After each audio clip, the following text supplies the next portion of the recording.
Hello everyone and welcome to the Beyond the 90 podcast. My name is Michael Stratus and for episode 6 of our amazing podcast we have Steve Whyte. How are you, Steve? Good, thank you. Very good, very good. I've been calling you Steven this whole time and you corrected me to say Steve. I'm sure Mum will probably get up here. Steve Whyte, very, very good. Before we get started in the podcast, just want to thank our lovely sponsors, Naziol, Palermo, Zuby, the Graham Hotel, RHF Stone, Clearview Windows and Tech Foods.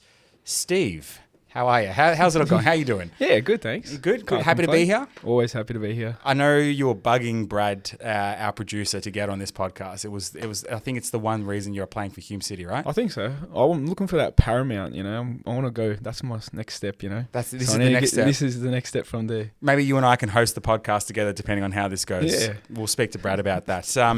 Mate, you've been an absolute revelation coming to this club. It's been fantastic watching you. How have you found playing for the club? Yeah, good. I think I had a bit of a bad injury last year. I played through it, so I needed something fresh. And when Hume reached out and said, we want to offer you something, I think, it was just refreshing to come here and start again. Look, I mean, I touched on that a bit later, but I might as well just bring it forward now. How frustrating is it as a player when you're playing through injuries and you can never just get it right? Yeah, I think, I got told by sports doctors and everyone that it's a chronic injury, so there was no fixing it unless you wanted to sit out for 6 months, and that's not something I really wanted to do because we're in a relegation battle at nights, and, I felt like I was letting a lot of people down if I just, said, oh well, we're coming last, I may as well just hang up the boots. So, just played through it, even though I could only last 20 minutes running on my toes, and then sort of just gave away, the power and speed just gave away, so I was running pretty much on my heel, and so it wasn't a nice one. Do you feel like it would have been better though to I know it's hard. You want to play, right? Yeah. Do you feel better? Do you feel like it would have been better if you sat out for 4 or 5 games and could have helped make a difference? Or it was a if I stopped, it had to be a 6-month stop. I think a lot of people were calling for me to stop from outside the club, and they were saying I was a little bit of a liability in the team because but yeah, I guess I just wanted to sort of prove them wrong, and there was games we could have won and stuff like that, but I just think, I just had to play through it. Hume City being one of them. Yeah. I won't forget that game. But look, for yourself, it's, you hear other people talking about players saying, they're playing with an injury, or, do you you can empathise with players that are suffering through they're playing through injuries? Yeah, definitely, because it's not a nice time. I was probably in a bit of a dark place. I probably was. Not many people know that I was only training for probably 30 minutes a week. I didn't, one session max, if that, and it was usually a recovery session. So that's all I could tolerate. If I did any more, it was just aggravating it. So it was more just about getting myself ready for the weekend, even though I could only last 20 minutes running on my toes. And then that was it. And what was the injury? I had chronic Achilles tendonitis. Chronic Achilles tendonitis. Yeah. How did that come about? Because chronic isn't just a random injury. It's over time, right? It was a bit of a funny one. We were playing Raw in the semi-final of the Australia Cup in 2023, and I just felt a bit of a pop, and I didn't really pain wasn't there. Nothing was really there. I didn't really take much notice of it, and then just off-season come, and it was a bit of a short off-season because we went so deep in the cup, and then pre-season come around and just played on it. That year wasn't too bad. It was there, but I could still do a lot of things, but it wasn't really max effort. And then, 2025, it sort of picked up massively, because pre-season there was a lot of running, and, when they say the Achilles is like an elastic band, so, after a while it doesn't get not elastic, so it just was causing me a lot of pain, a lot of grief, and I had, a lot of injections and seen a lot of sports doctors and foot specialists, and they all pretty much said the same thing. You need 6 months. And you, I guess you got that 6 months pre-season, right? Yeah. So, we had a few coaches change at nights, and I was lucky enough that the 23s coach stepped in and just said, look, man, I think it's, just end the season now. And I think I missed the last 4 games of last year, and sort of, that's when I started the rehab. I found a really good physio that was originally at nights, and, we worked together, late nights, a lot of late nights and weekend work, and I'm very thankful for him. He's done a lot for me to get me pain-free. Yeah, and you're playing pain-free now, I'm assuming you are. Yeah, yes and no. It's not as bad. I can still run on my toes for 90 minutes, but it sort of does, the pain's there, but it's not, I'm still pushing off my toes and everything, so that's a positive, but I know I need another off season to just, he said, like, one more, we go hard again, and, you know, next year we probably, like, if not pain free, and, you know, I can probably hopefully play another year a bit better than I have this year. Well, I mean, you've played well enough, but hopefully you have. I mean, with all due respect, I hope you have another short off season. I hope we can go quite far. But you know, watching the team and sticking with the Knights here, I mean, they were in that relegation battle. You then make the decision. Do you sort of hold yourself responsible? I'm not saying that you are, but do you sort of, as a player, look inwards and like, oh, I could have done this better. You know, if I was playing, we may have. Yeah, I always look back and go, you know, it was a dark time, you know. It's never nice getting relegated, and, you know, I did take over as captain of that club, and, yeah, I do. I still to this day hold a little bit of, you know, that in me, that, you know, sort of I feel bad because we got relegated, and that club means a lot to those fans and stuff like that, but, you know, that's football at the end of the day. It's football. It's a cutthroat industry. It is, sure is. Let's go back well before you became a captain of Melbourne Knights and a fantastic player for Hume City FC. Tell me how football started for you growing up. Well, my dad was a rugby league player. So New South Wales, right? Or Queensland? Yeah, Central Coast. Yeah, Central. Yeah. So dad was a rugby league player. Mum was a social soccer player. I don't want to hype myself up, but I was actually all right at rugby league and made all the school state teams and stuff like that. But then it just, as you got older, it became a bit rougher. And Mum was like, "It's too rough for you to play. You got to play soccer," sort of thing. And Mum and Dad sort of went back, and the rule was I was only allowed to play school rugby league, but I had to play soccer. Really? For a club, yeah. And were you, as a kid? I mean, at this point, you obviously loved league. I'm assuming you were good at it. Were you annoyed that you were sort of No, not really. I don't think I was going to be anything crazy at it, but you know, it's just one of those things. I still enjoyed it when I still played school rugby league and stuff, but. You know, no prospects of NRL or anything like that? Nah, probably not. I don't think they're too big and strong these days. I'm not that big. Well, so when did you then transition into football? Oh, I was playing from age of 5, but you know, when you get into the school teams and stuff like that, I don't think I made a rep team till I was about 11. That's when the reps sort of start on the Central Coast, and you got to go play in Sydney NPL.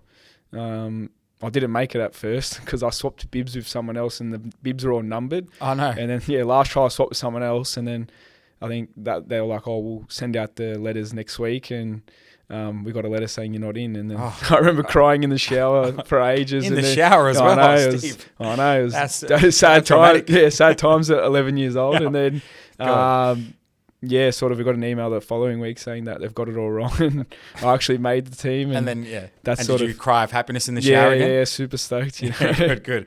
I mean, that would have been a very, like, how do you even get a wrong bib number? And how does, like... Yeah, I don't know, because I just got told to change bibs with this other kid.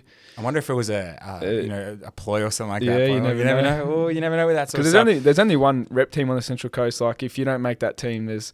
You know, it's not like Melbourne where there's, 5, 6, 7 different teams you can go it's one and none. Like, if you don't make that rep team, it's, you got to go play Sunday league sort of thing as a junior, and that's it. So we're not talking Central Coast Mariners Academy, are we? Or we there were several names. It started off with Central Coast Lightning, and then it went to Central Coast United, and then it went to Central Coast Academy, and then it went to Central Coast Mariners Academy, and now the Mariners still own it. Cool, fantastic. So that was the academy that you made. And you made that. And the decision to leave league was the right one at that point, right? Yeah, I think so. Was your dad proud of you? Yeah. Or he still wanted you to? I don't know. I don't really know these days. Like, I don't know. He loves both sports, but I think he loves rugby league a lot more. No, of course, he's a New South Welshman. I'm sure he got around Origin as well. Yeah, they love it. They love it. How did sort of? So you're an 11-year-old kid. You've just been told after being told you're not in. You're in now. How does the next sort of 4 or 5 years help your development as a footballer?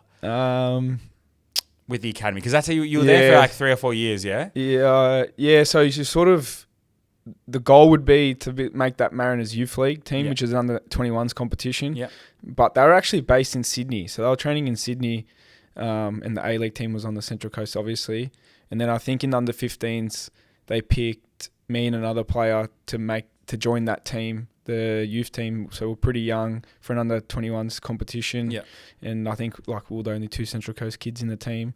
So I think that's where it sort of all started in that aspect of, that youth team where I spent 8 years, and but yeah, that's about it. Do you feel like that that was important in your development, like that helped pave the way to the Yeah, I think so. I think you just perform each week sort of thing. It's a year by year. You want to stay on the Central Coast because there's only one team really. So you just got to keep performing and develop. And, I've had a lot of coaches over times, but I think I only really started to really develop as a footballer sort of when Ben Kahn come in to the Mariners into the youth team.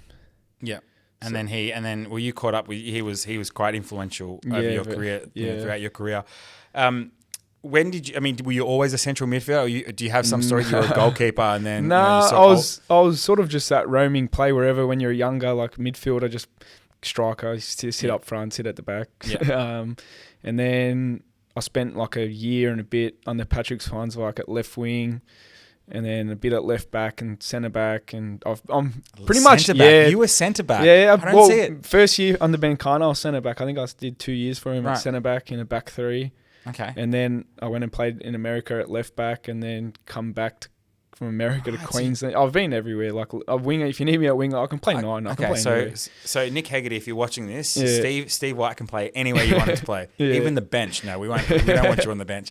But so that does that make you a better footballer that you know how to play every position? I think it just gives you a bigger outlook on everything. Well, that's what I mean. Like you can then sort of see how everyone plays, and you understand. You have you sort of know how everyone is. And and you just. It helps as well. Like I'm not saying I'm an expert at every position, but I've at least had some bit of experience. So you can just pass on a little bit of experience to everyone sort of in those positions, the younger kids especially. But yeah, it's just, I'd say I'm a versatile player, but versatile, yeah, that's a good one. I'd like to just say I'm a central midfielder. Yeah. What, goalkeeper? No, I don't think so. No. You wouldn't go. I don't know. I don't fancy it. No. Yeah. Nothing. Oldie reckons it's the best position to play. Yeah, I think so. For him. You play in the youth team. Yeah. You then get signed to the seniors. No. Do you never get signed because you never have the opportunity to play? I spent 8 years at Central Coast Mariners. Yeah. 1 year at Newcastle Jets because a new coach came into the Mariners and said no. And then I found my way up to Newcastle, which was about an hour's drive. Yep. And then that coach got sacked that year, and then found myself back at the Mariners with Ben Kahn, and then spent 2 years there, and then but never in the seniors. Never. I had 3 years full time with the first team on a youth team contract. Yeah. But had 2 bench appearances, but never a senior contract. Never. Does that frustrate you a little bit that you never had that sort of true opportunity to get out there? I look back on it, and it's just different generations now. There's in the A-League now, it's all young kids, and back when I was a young kid, you had big names playing in the A-League, like you had Del Piero and John Hutchison, Nick Montgomery. There was just players that now are just great coaches or had fantastic careers. You know, you look around the A-League when I was coming through it, it was very rare for a young kid to get a go. Right. And do you think that's maybe had an issue like in Australia's development as a country in football, that a lot of the young kids aren't getting the opportunities at the A-League? Possibly, but I think it was just it's a money thing at the end of the day. I think the less the money, the less you can't bring the big name players in and stuff like that. So you just have to back the kids, which is nothing wrong with, because I think that's the pathway. It's what it's the pathway. Right? You look at the Socceroos now. I think there's a lot of young kids in that team and that are doing very well, and I think that's the pathway for Australia. Yeah.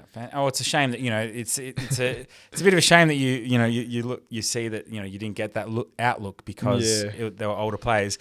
Alas, you were there till 2017, I think, or something like that, and then you decided to go to the United States of America. God bless that country. How did that move come about? How did that opportunity come about, I should say? Well, it was a funny story. John Hutchinson, who was the Central Coast Mariners' first team coach at one stage, he was there. He got an assistant coach job there, and then one day he just messaged me. Seattle Sounders. At Seattle Sounders. Yes. He just messaged me one day and was like, do you want to come for a 2-week trial? We've got a position at left back open. And I was playing centre back at the time, and I was like, why not, because I wasn't getting a look in really at the Mariners. And then, I went for a 2-week trial there. And you just left? Like, you didn't, like... Yeah, just told... I kept it under wraps. Yeah. Had to tell the A-League team that I was sick and stuff like that. Right. So you didn't tell them at all? Nah, so only Ben Khan knew. And then I went over there for a 2-week trial and sort of... I thought I did all right. We didn't play any games or anything, just trained. And then called me into the office after the 2-week trial. They said, we like you, but we don't have a visa spot available at the moment. So, we'll work on some things and... we'll get back to you. So I just flew back home and then kept playing, kept training with the A-League team. And then I think one morning on a Saturday I was driving to training and the youth team used to train at 6:30 in the morning. How fun. Yeah. Beautiful. And I think it was like 6 a.m. I just arrived and I got this phone call from like an American number and I don't answer like random numbers. So I was like, it's on WhatsApp and I was like, I'll just leave it. And then I get into the change room and I get a message saying like, oh, hi, it's such and such from the Seattle Sounders. Can you please give us a call back? So I called them. And did you feel like an idiot not answering the phone pretty call? much. Yeah. I was like, oh yeah, sorry about that. Yeah. And then they're like, well, we've had a visa spot open up and would like to offer you that visa spot. And pretty much took the opportunity straight away. See you Central Coast. Yeah, thanks for nothing and off you go. Didn't train, not thanks for nothing, but I spent a long time there. There's probably, a lot of coaches I got to thank from there and stuff like that. But then, as soon as I arrived there, I messages from the A-League coach and the assistant coach saying good luck for the season and stuff like that. So it all worked out well. Yeah, it all worked out well. How was playing in the United States of America? Yeah. It was challenging, because they're athletic and they're technical, where I think in Australia it's probably more athleticism than technical. So you get the best of both worlds over there and it's a tough year traveling every week. You're playing 1 or 2 games a week. It's a full-time professional environment. So it was different. It was challenging, but I learned a lot over there. Yeah. So in the the Seattle Sounders, you're in the second squad, and they don't play in the ML. There's ML. How does it work there? So there's MLS and then there's USL. When I was there, they were the only 2 competitions there, but now there's like USL 1, 2, 3. Yeah. Okay. Now. But so I was in the USL 2 team. Right. And are they like East Conference, West Conference sort of thing? Yeah. So Seattle being on the... I'm not even going to pretend. I'm not even good. They were in one of the conferences. I didn't even know where it was when I was going there. Yeah. Perfect. Okay, cool. So you went over there. It's... With the US, like obviously they've got football's not a massive culture there, is it? It's not massive, but they still know who you are when you're even in the second team walking down the street. Really? Yeah, they still get a lot of fans to their games and stuff like that. So it's I wouldn't say it's number 1 sport there, but definitely not number 1. Probably be like number 5 or something. Yeah, but it's backed a lot. You get a lot of fans to games, and even. You go to in Seattle. I think Seahawks and Sounders both shared the one stadium, so. It was pretty cool. Yeah, it was pretty cool. And then the baseball stadium was like across the road. Yeah. So it's a good little circle sporting circle right there. How did you go diet over there? Fine, because you got fed breakfast and lunch at the club. Okay, cool. And usually take lunch home. So for dinner. Beautiful, cool. So it was a good experience. And I think you made 7, 10. Did you make any? Yeah. Am I talking out of my ass there? No. You made 7, 8 or... Yeah, 7 or 8 appearances. So that would have been technically where you made your professional debut. Yeah. Right. Yeah, that was my first professional contract. How did that feel? Yeah, unreal, Yeah. It was a pretty surreal moment, because that's as a kid, that's what you're chasing. You're chasing professional contract. Yeah. And, I think as soon as I stepped on the field, I sort of, it was a bit of a relief. You've been chasing that dream for so long because I live and breathe football. That's all I know sort of thing. And, it was a very, very good experience. And how did your debut season? I think we won the first one. It was a bit of a challenging one because we'll classified a feeder team to Seattle Sounders 1. Yeah, of course. So there's a lot of teams in that league that are standalone teams that are trying to get into the MLS in the following years. So they can pay the big bucks. Like we versed a team called Phoenix Rising that Didier Drogba and Sean Wright-Phillips owns. And funny enough, Sean Wright-Phillips and Didier Drogba both play in that team. So when I was there, I had to mark Sean Wright-Phillips. You had to mark Sean Wright-Phillips? Yeah, and Didier Drogba didn't play because he doesn't play on Astro fields. I guess when you own the club, you play. Yeah. So you played against Sean Wright-Phillips. Yeah. Is he the biggest player you played against? Yeah, I'd say so. How was he? He's phenomenal. Like he was on your left side, and then you look back, and now he's in the middle of the park. He's just everywhere and anywhere, and just. I guess that's what happens when you've played in the Premier League. You're so smart. And when was he? And then we're talking like that would have been obviously towards the end. Like it would have been. Yeah, it would have been towards the end. How do you like? We talk about I know like when we had Queenie here, he talked about playing against some guys at Watford, and how do you like? You marvel at these players that play in the Premier League. What is the difference for them? Like how much better, or not better, but what is the difference that makes them a Premier League player? I think just they live and breathe it. Yeah. Over there, so they've been brought up on football. Yeah, but do you see it from like a skill, like Yeah, definitely. They've obviously a lot. They're a lot more talented and stuff like that. Yeah. They're for instance, his eye for goal was just phenomenal. Just loved it. Loved shooting. Loved scoring. Loved dribbling. He was just next level. He didn't score against you though, did he? No. I can say that. Yeah, there you go. I actually had an alright game. I only think he played half a game anyway. So thank God. Because it's probably it was hurting his knee. AstroTurf. But then, so 7 games you played there.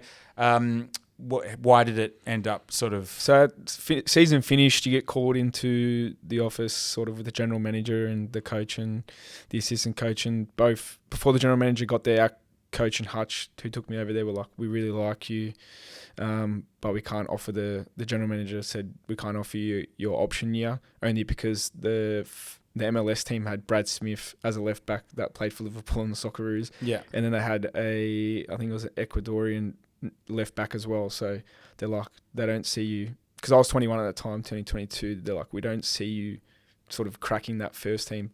I'm not going to be a third choice visa left back. Sorry. Right. Okay. Cool. So how many visa spots did they have left? I don't know how they have it, how many in the MLS, but I think there's a few visa spots floating around because there's a lot of them. Yeah, and they just too many left backs, right? Yeah. So you worked with Brad at all, or not really? I had about 4 training sessions with the MLS team, and at that time, Clint Dempsey was the starting striker for them. So that was a good experience to train with them. And you played a few practice games against the players that obviously don't play on the weekend. Can say I scored against them as well. Yeah. So it was good. So you scored against us. Yeah, I'd say. No, he wouldn't have played. He didn't play that game because obviously he's played on the weekend. But we were just sort of the fill-ins. Yeah. And you played. So and that would have been fun for you, and you would have learnt a lot of that time in Seattle. Yeah, definitely. But then you came back to Melbourne, or not to Melbourne, to Australia. Yeah. So looking back, that's probably the one thing I only regret in my life. I probably should have stayed there and tried to trial around at a few teams, because I still had a big visa left. I had like 3 or 4 years on it, and I wasn't even halfway through the visa yet. So, but that was my first ever experience getting let go from a professional team, and I sort of was just like, I'll just book the first flight back home. Yeah. So I think 2 days later, I sort of just booked the flight home back to Australia, and I think Hutch let Ben know that I was coming back. And then Ben obviously messaged me when I got back and touched down in Australia and was like, I'm in Queensland now. Do you want to come play up here? Let's go back to the US. I mean, this was your first professional contract, and you're living at 21 overseas. Was it a massive adjustment for you to sort of move overseas, at kind of a young age? Yes and no sort of thing. Mum and Dad have always said, go chase your dreams. We're always going to be here. Like, we're not going to go anywhere and stuff like that. And they've always supported me in that way. So I think from that aspect, I didn't really get homesick or anything, because, they always stay in touch and stuff like that. And sort of, I've always had my head down, chase a dream. So never really any time to think, friends and family back home and stuff like that. So do you think if you'd made your professional debut in your first season or rookie season in Australia, it would have been a different sort of pathway for you? You would have had a different journey?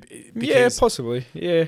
Because you sort of, I'm not going to say give up, because that's not the right word, but like you said, it's interesting that you said after that 2 days, you just, you would have been probably upset, crying in the shower, maybe maybe that happened again. Yeah. And you just sort of came back. But what could you have done over there if you'd stayed for another year or two? I could have probably found an agent over there and sort of get in touch with those standalone teams and go for a few trials around there and stuff like that. And you never know what could have happened from there. Yeah. Could have opened a lot of doors and stuff like that. So no interest from other teams when you Nah, sort of just as soon as I got told no option years, they sort of booked the flight home for me. And they book? Yeah, right. Yeah, they help you out. They pay for your flights and accommodation and stuff like that. Yeah, so they're like, how do you want to travel home? And and then off you came. Yeah. You came home.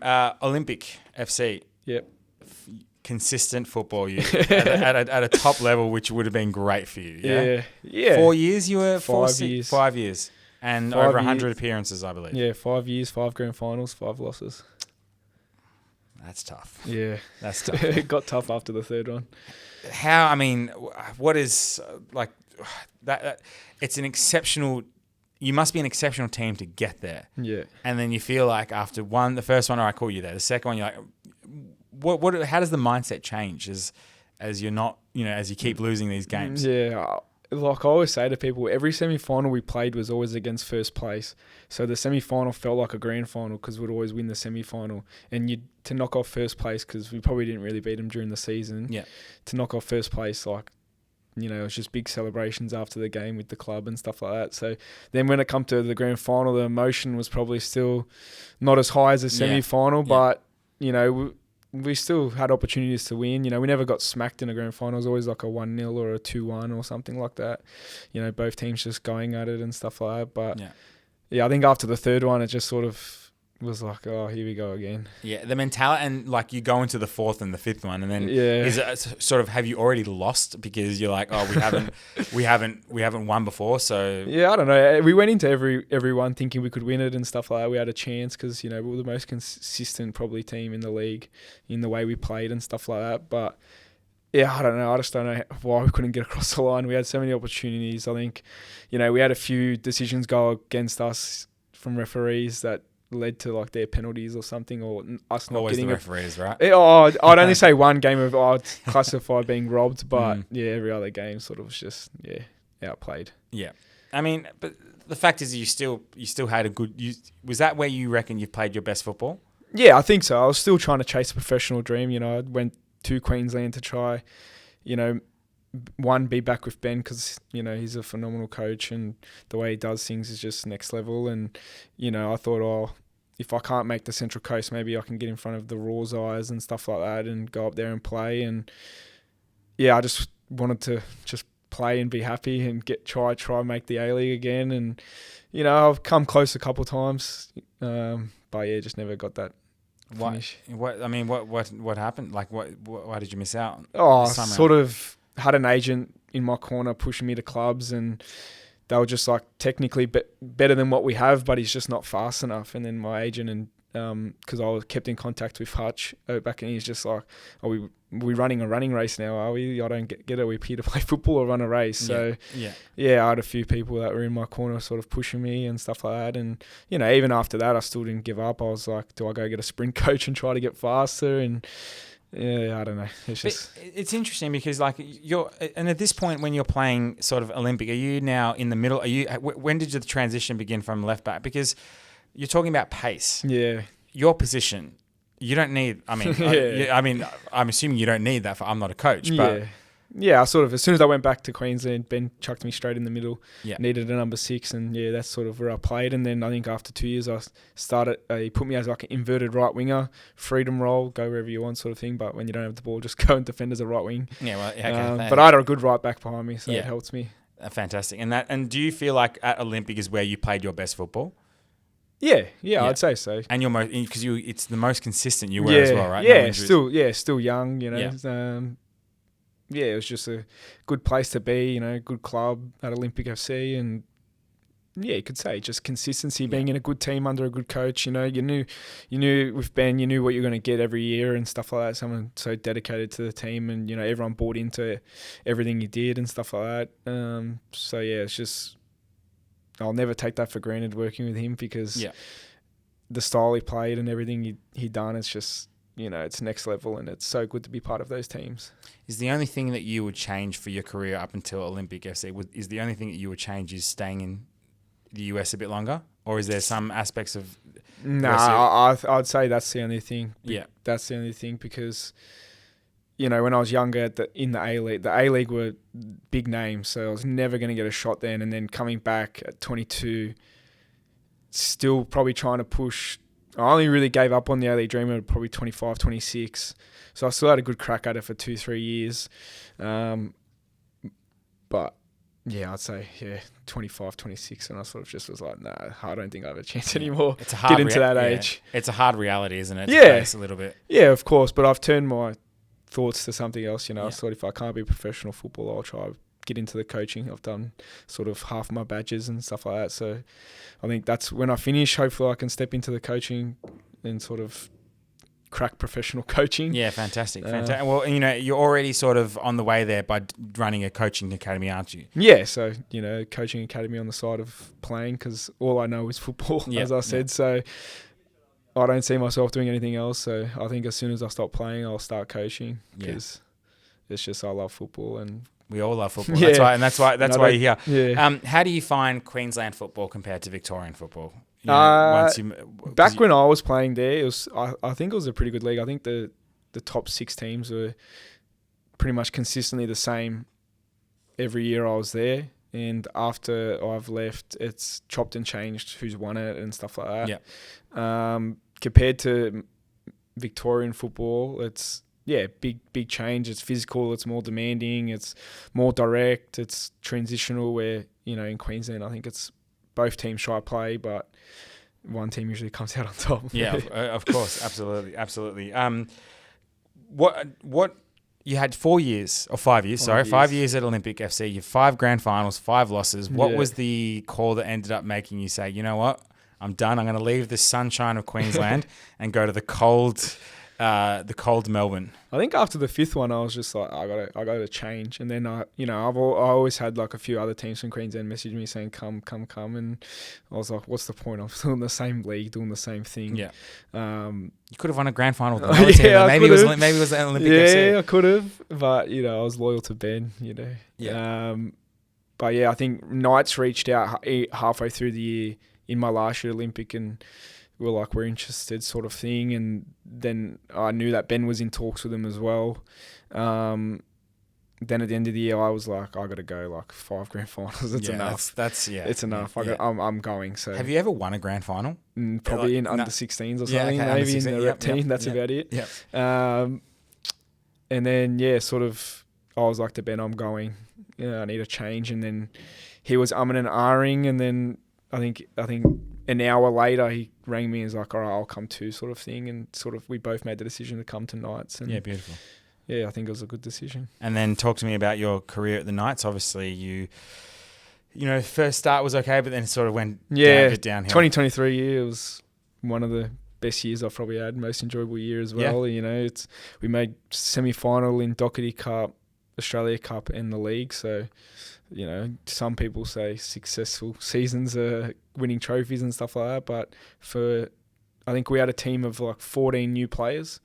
I think so for a first year with a new team like that, I think making semi-finals in all competitions. Sounds very familiar. Yeah. I can't quite picture a team where we've had 15 new players. And, I think that's the key these days. Yeah, absolutely. Change all your team. But so you had a really good year in 2023. Yeah, and then obviously Ben got an offer to go back to Brisbane Roar to be head of academy there, and so he left there, and our assistant coach took it in 2024, and a few boys left. I think there was one went back to Queensland. Ben Collins went to Heidelberg. Luca College went to A-League. So a few boys just departed the club, sort of thing. So it was pretty hard to fill those spots. And 2024, we still had a good crack, but we just wasn't the same team, sort of thing. And then obviously, last year's history. You were playing with an injury, mate. If you'd been playing, Steve, if you'd been playing the whole season on full, I'm sure they wouldn't have got relegated. No. But their loss is our gain. And then obviously you had the opportunity to come here, which I'm sure you took with welcome arms. Yeah, definitely. If I'm honest, I didn't have no team contact me apart from Hume. So I was going to be left in no man's land. But I got a message from Heggs and. Let's meet up and stuff like that, and I didn't even care about what contract he offered, just the way just want to get back out and play, be injury free, just enjoy the game again. And the way he sort of explained the way he wants to play and a family run club, and bring the community together, sort of that's now I'm getting older, it's sort of what I want to be a part of and stuff like that. So it was a no-brainer. How did it make you feel not getting any interest? I sort of expected it coming off a injury season, relegated team, I was pretty devastated, to be fair, but I was just like, I can't control it. It's, sort of did it to myself, trying to play through an injury. But, then obviously Hegs reached out and, the rest is history, I guess. But I mean, and that's the thing though. It comes down to yes, the team got relegated, but individually, like you still had the skill there. So and you must be quite thankful or grateful that Hegs saw all past that and just thought, where the actual player, what the player's capable of. Yeah, definitely. Got to take my hat off to Hegs. He's a good coach and a good mentor sort of thing. And, as I'm getting into the coaching side of things, it's good to see how he coaches as well, because I'm not just learning as a player, I'm sort of still look at it as learning as a coach as well. I look at the things he does and take little tips here and there, and so it's good. Yeah, and what's the goal for coaching in the end? Do you want to coach an A-League side? Yeah, I want to go as high. I want to go. Yeah, maybe I want to go as high as possible. I just want to push myself. Yeah. I tried to push myself as high as possible being a player, so I still have that same drive and same ambition to be as a coach. Oh, fantastic. Well, you're doing a coaching academy. How do you find that? How do you find the juniors? Are they sort of the game's in safe hands? Yeah, definitely. I think there's a lot of good kids out there. If parents can stay away, I think the junior football is there's a lot of talented kids out there. It's but just the parents we need to. We love the parents. The parents obviously. Parents are a big part, but I think sometimes they're too involved. Just let the coach do it. I probably know the answer already to this, but what is the part of your career that's that you're most fond of? Is it that Olympic FC that period there, or the Melbourne Knights 2023? Yeah, I'd like to say the professional contract, but nothing sticks out more than the 2023 season at Knights. We played a handful of games. I think we're going 1 week, like game midweek, game weekend, game midweek, and then sometimes we even had to play like a cup game and then 2 days later play a league game, and still to perform with the team we had. And we didn't have like a big depth team and stuff like that. It was just the 11 and a few good players on the bench, and sounding very similar to 2026. It really is. So, I mean, the Hume City boys, like you guys have just connected really well, haven't you? Yeah, it's a great team. I always say to people, like all my mates go, like, why are you so good? And I go, there's no egos in the team. It's just all well-drilled boys. Like everyone loves each other in that change room. There's not one ego. No one thinks they're better than another person in that change room, and it shows on the field. When we're down, there's boys around, there's boys everywhere to pick us up and stuff like that. So it's good. You mentioned that the Melbourne Knights was the most fun, that 2023, but your answer sort of indicated that it was more the fact that you're playing so much, not so much the actual boys. Where do you put this team opposed to all the teams you've played? Like where do they stack up? Not in terms of quality, but in terms of more just personalities enjoyment. And stuff. Enjoyment. Top three. Yeah, I'd say they're in the top three. It's a good bunch of boys. Yeah, beautiful. It's good to be around. Now, this is a new one I'm introducing for you. I do some quick fire questions, whatever. I got some gossip from Coda when he came in. He said that you're a horrible person, but that's all right.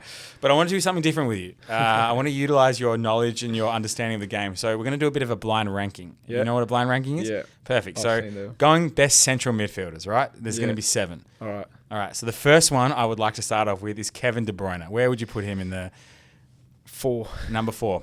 Zinedine Zidane. 3. 3. Okay. So we got 4 and 3. What about Steven Gerrard? At 7, yeah. At 7, yep. Okay. No. Just making sure I don't say 8. I'm going to go 5. 5. So we got 3, 4, and 5 locked up. Yeah. Okay. You're saving this. I just want to get the middle out of the way. Okay. What about Andreas Pirlo? 2. 2? All right. Sergio Busquets. Oh, no. I'll have to go 6. Oh, this is not working out the way up. What about Xavi? Barca Xavi? Yeah. Because I've got one name that's coming up. Yeah. What have I got? 1 and 7 left. So the next one. I'm going to go 7. All right. Please give me a good one. Stephen Whyte. 1. And that's my humble opinion too. I agree. My friend, thank you so much for joining us. Thank you very much. Thanks for having me. No worries.